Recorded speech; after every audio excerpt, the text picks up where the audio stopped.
Hey, what's going on everyone? This is Julian from Memory Cards, and this is an update video for a video I did last year that focused on the Game Pass, primarily which games I thought were worth downloading.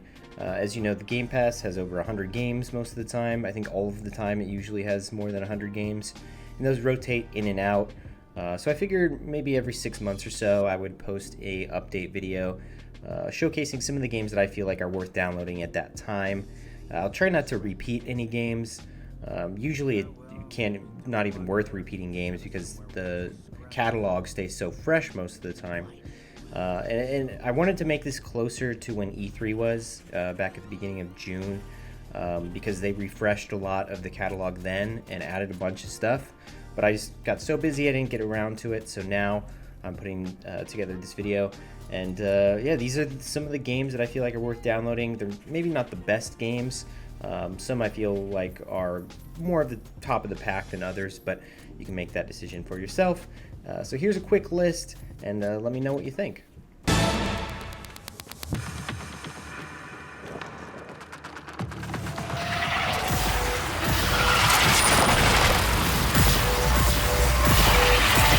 So I feel like Prey is a game that may have slipped under a lot of people's radar. While I do think it did receive some fanfare and generally positive reviews, I think it might have come out in a time where not many people were ready for it, or maybe there was other stuff going on. I'm not sure what the sales numbers were on Prey, but it was a game that I completely just glossed over, which is surprising given that it's developed by Arcane Studios. They have a great track record. They've made the Dishonored games. They've made all the way back to like Dark Messiah of Might and Magic. They've made a lot of really great games, and I pretty much enjoyed everything that they've made. So I was a little bit surprised in myself that I didn't get this at launch. In fact, I didn't even get it until it came out on the Game Pass. But I'm so glad that it did because it's a really fantastic FPS experience, and much different than the original title, its namesake, Prey, which launched on the Xbox 360. I think it maybe even came out when that console came, like it was a launch game. I could be wrong, but that was one of the first 360 games I played, and it was sort of just a benign first-person shooter. Didn't receive much positive criticism or positive reviews, more criticism, I guess, than positivity with that game. But this is very different. It's a reboot. It's much more like a game like BioShock. I think that the comparison between those two is pretty apt. You're exploring a large space station. There's quests, there's missions that you do throughout. It feels like an open world experience. You can travel throughout the space station at will, even travel outside of the space station into zero-G gravity and floating around in space and everything. There's a lot going on in this game. It's very deep with its storytelling. It's a really great experience. So if you're looking for an FPS similar to BioShock, which has a great story, really tight, well-made gameplay, then check out Prey.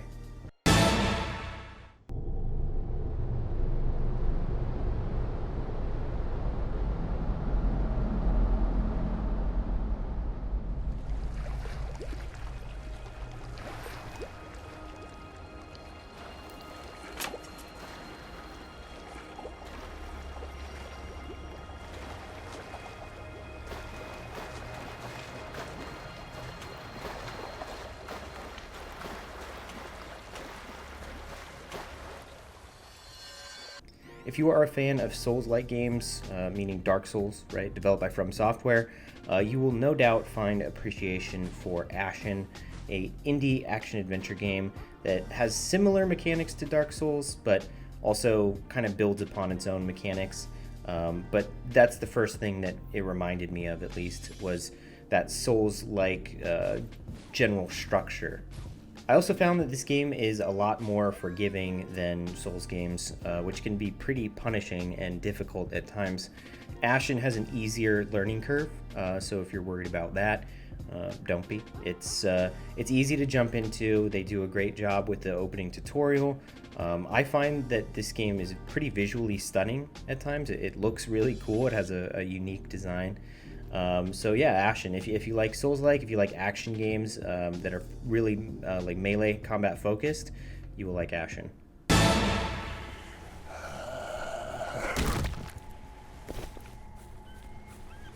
I had to include Dead Island on this list, mostly because it's one of my favorite games from the last gen. I actually already had it. They had maybe 2 years ago or so, they re-released Dead Island and Dead Island Riptide, which is the sequel, on like a remastered format for the Xbox One and PS4, I'm sure. But I picked that up originally when it came out. But now it's free on the Game Pass. I remember going to a convention. It wasn't E3. It might have been Comic-Con, the year that Dead Island was coming out, and they had it on these amazing, like, I don't even remember the brand of what TV it was, but it was like the best quality of graphics I'd ever seen in person at the time, probably ever for a video game.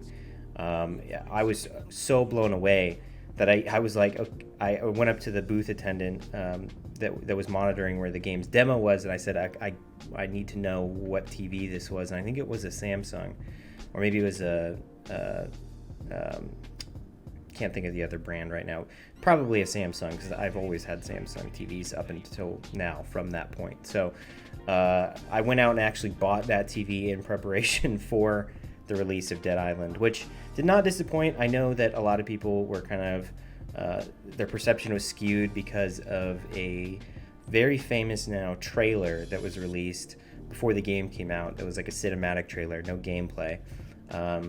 But it was like a profound moment for a lot of people. People were expecting this very like emotional zombie survival horror zombie game, and Dead Island is not really like that. It is a survival horror game that's focused on melee combat, but it kind of lacks that storytelling depth that trailer may have shown. But it's worth playing. The physics are hilarious when you knock a zombie around with a hammer. Never gets old. I love the combat in this game. Like I said, storytelling's whatever, but it's not the reason you're playing this game. And it's a pretty long story, too. You're going to be probably investing anywhere from 12 to 20 hours if you get into this game. So a lot of bang for your buck, and that buck is zero when it comes to the Game Pass.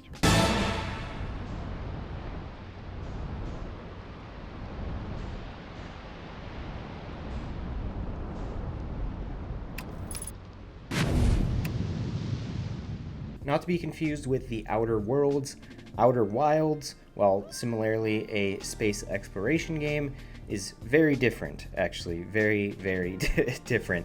Don't go into Outer Wilds expecting anything like what the Outer Worlds is going to be, which is developed by Obsidian, and that seems like a first-person like FPS RPG, similar maybe to like Borderlands or something. But Outer Wilds is a space exploration like puzzle game, more in the same vein as something like Zelda, maybe. I see a lot of people have compared Outer Wilds to the structure of a Zelda game. But this game actually has a very, very interesting element, interesting mechanic, and it's very core to the game. And honestly, it's something I think is best experienced firsthand without spoilers. This game has seen a lot of press coverage, so it's probable that you may have already known what the core of this game is.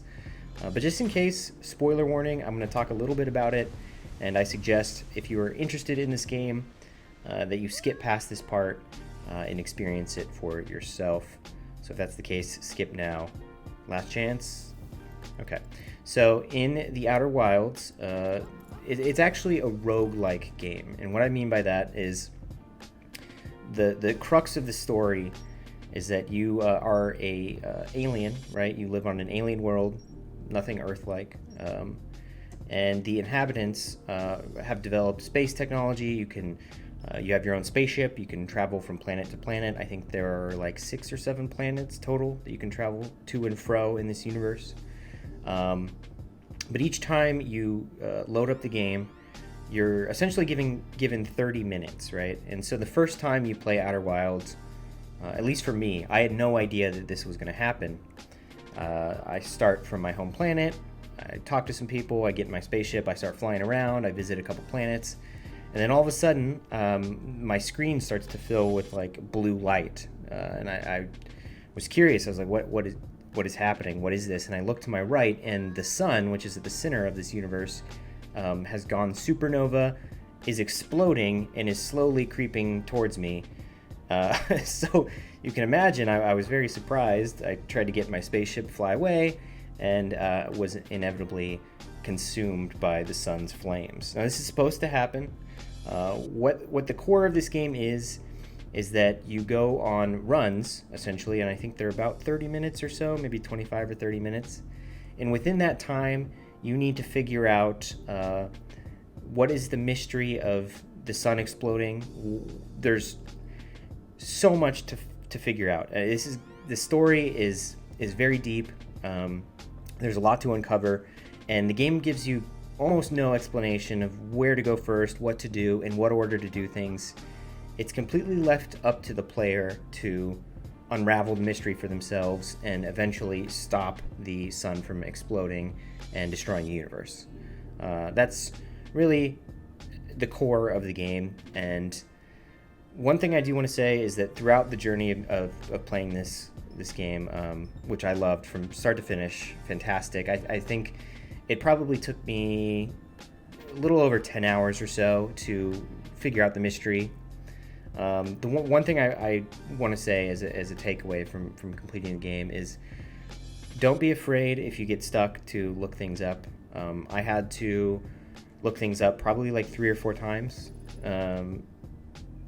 maybe more, less than 10 for sure. But there are moments which you can feel like you don't know the next step. So don't be afraid to look it up. It's not going to ruin the story. But keep that in mind. But play Outer Wilds, great game. I love this game.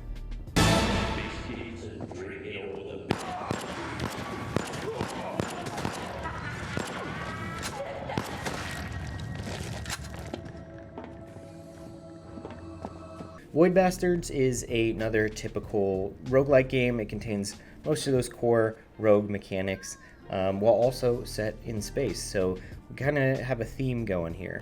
Each run in Void Bastards consists of you traveling from space station to space station. Along the way, you get fuel and food from each of these space stations. You can get upgrades, new weapons, and also an important factor is deciding if a certain station is worth embarking to, because you may want to skip some. There are some stations that have more enemies or have just generally a higher threat level. So it's up to you as you go through each run to strategize, figure out what you need to do to make sure you have enough food and fuel for your ship, while also maintaining your own health and making sure you keep ammo around, upgrade your weapons accordingly. And so if you're looking for a great roguelike experience, Void Bastards is one that I've enjoyed a lot.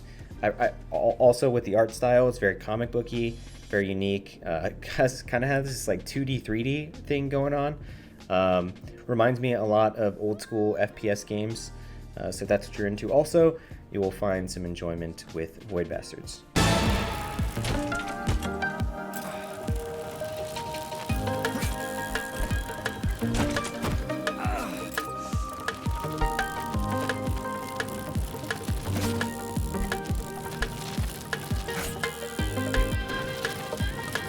And the last roguelike game on this list is Descenders, which is a pretty unique roguelike in that you're not fighting anything or killing anything.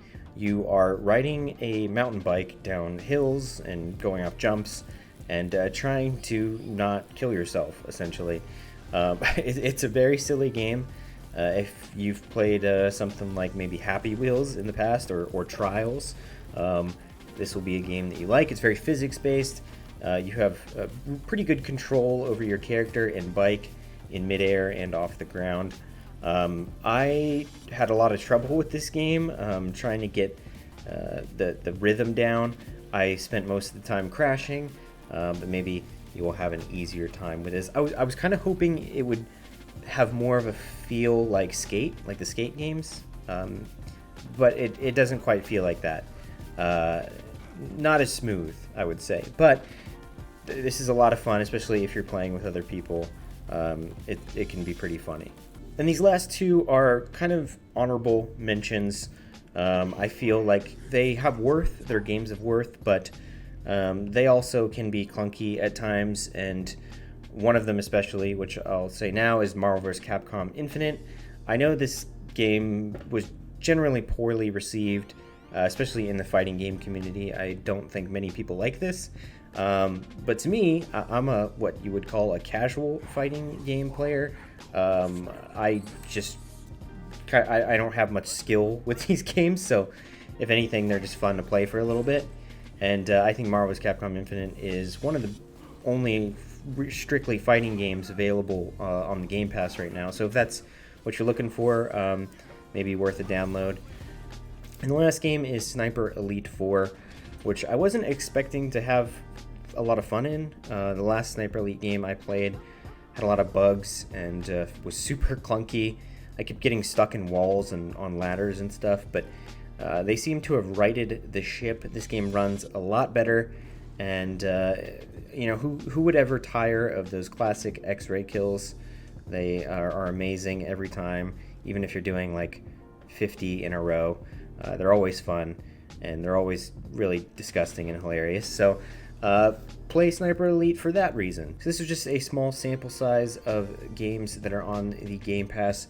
There is a lot there, and I may have missed things.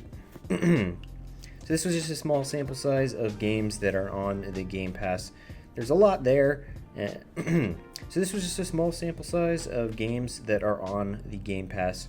There is a lot there, and I probably missed something that you think that should be on here. If that's the case, let me know in the comments. I'll also link the video I did last year in the description of this video, and that contains probably like 6 or 7 other games we're checking out on the Game Pass, and I think most of those are still on there. I don't think they've taken any of them off. So also review that if you're interested.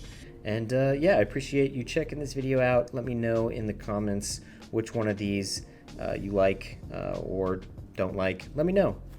I'll see you in the next video.